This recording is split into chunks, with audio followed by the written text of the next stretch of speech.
Саламатсыңарбы урматтуу окуучулар. Менин атым Касым жана бул видеонун темасы компьютер тармактарында колдонулуучу негизги аспаптар. Компьютер тармактарын уюштурууда көптөгөн аспаптар колдонулат. Алар тармактын топологиясына жараша, колдонулган кабелдердин түрүнө жана башка шарттарга жараша тандалып алынышы мүмкүн. Эң биринчи кезекте репитер же болбосо кайталагыч жөнүндө сөз кылалы. Репитер жөнөкөй аспаптардын катарына кирет. Анын эки гана порту бар. Бирөөсүнө кириш сигналы келсе, башкасынан сигнал өзгөртүлбөстөн күчөтүлүп андан ары жиберилет. Башкача айтканда, репитер жөн эле келген сигналды кайталап турат. Ошондуктан анын аты да кайталагыч деп аталып калган. Репитердин негизги максаты келген сигналды күчөтүп андан ары жиберүү. Мисалы, бизде оролгон жуптар тибиндеги кабель колдонулуп жатат дейли. Биз билгендей, мындай кабель аркылуу сигнал максимум 100 метр аралыкка чейин барат. Андан ары кабелдин электр каршылыгынан улам сигнал өчөт. Эгерде бизге маалыматты 200 метрге жөнөтүү керек болсо, анда биз 100 метрден кийин репитер коюп, сигналды күчөтүп, дагы 100 метрге жеткендей кылсак болот. Ошентип сигнал жалпы 200 метр аралыкка жетет. Эми хаб жана свич аспаптары жөнүндө сөз кылалы. Хаб бул репитер сыяктуу иштеген жөнөкөй аспап. Бирок репитерде кабель туташтыруу үчүн эки гана порту болсо, хабтын экиден көп порту болот. Хаб жана свич жылдыз түрүндөгү топологияда компьютер тармагын уюштуруу үчүн колдонулушат. Башкача айтканда, тармактагы компьютерлер түздөн түз хаб же свичке туташтырылышат.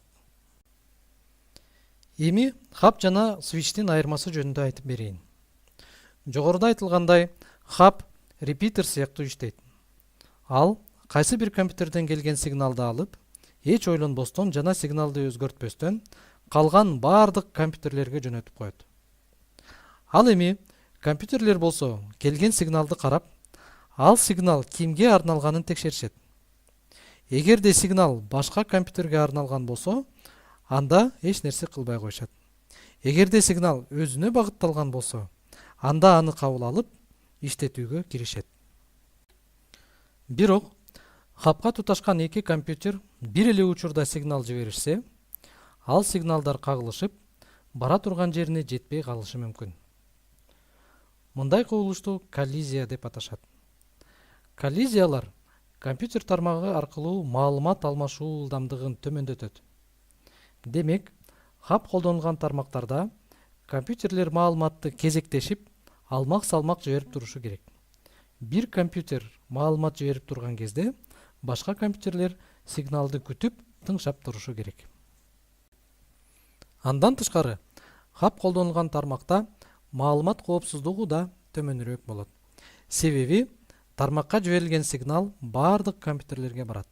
Демек, ал маалыматты тармакка туташкандын баары окуй алат.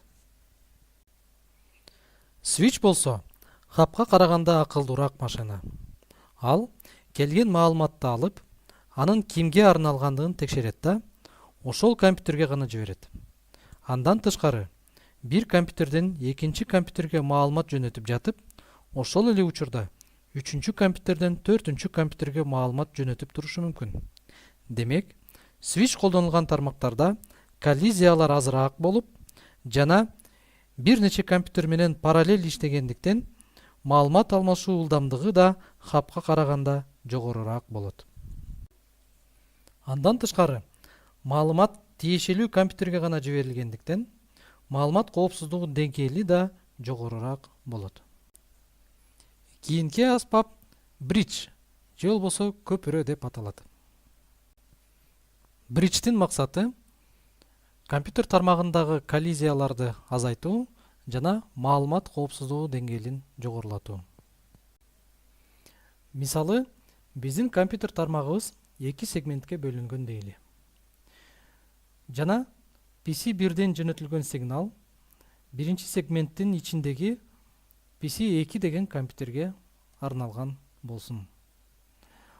Мында бридж келген сигналды карап, ал сигнал сегмент 1-дин ичинде гана калышы керек экендигин түшүнүп, аны экинчи сегментке жибербей коет.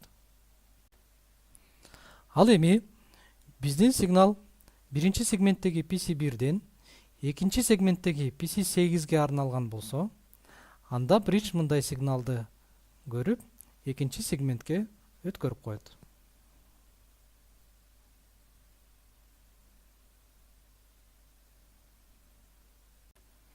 Демек, бридж аспабы switch аспабына окшош. Бирок, бриджде болгону 2 гана порт болсо, switchте 2ден көп порт болот. Биз үйрөнө турган кийинки аспап роутер деп аталат. Роутер компьютер тармактарын жана интернетти иштетүүдө колдонулуучу эң негизги аспаптардын бири. Сүрөттө көрсөтүлгөн сыяктуу, роутерлерге локалдуу компьютер тармактары туташтырылат.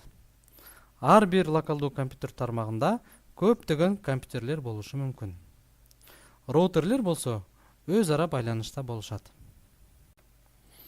Эгерде локалдуу тармактардын биринен башка тармактагы кандайдыр бир компьютерге маалымат жөнөтүлсө, ал маалымат көп түрдүү жолдор менен жеткирилиши мүмкүн.